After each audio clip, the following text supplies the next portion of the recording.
Hello বন্ধুরা, কেমন আছেন? এই যে ঘরে থাকা দিয়ে একটা টমেটো দিয়েও আজকে দিনটা কাটিয়ে দেবো, কারণ আমরা মধ্যবিত্ত ফ্যামিলির লোক, আমাদের ভালো মন্দ খাওয়ার সাধ্য নাই।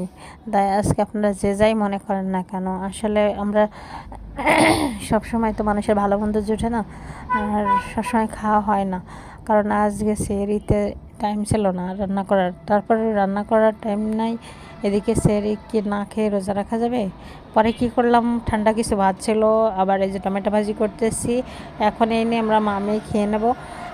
এটা দিয়ে আজকে রোজা রেখে নেবো। আর যদি কেউ ভালো লাগে কমেন্ট করবেন, আর কিন্তু বাজে কমেন্ট করবেন না, কারণ সাধ্য মতো যা জুটলো তাই খেলাম।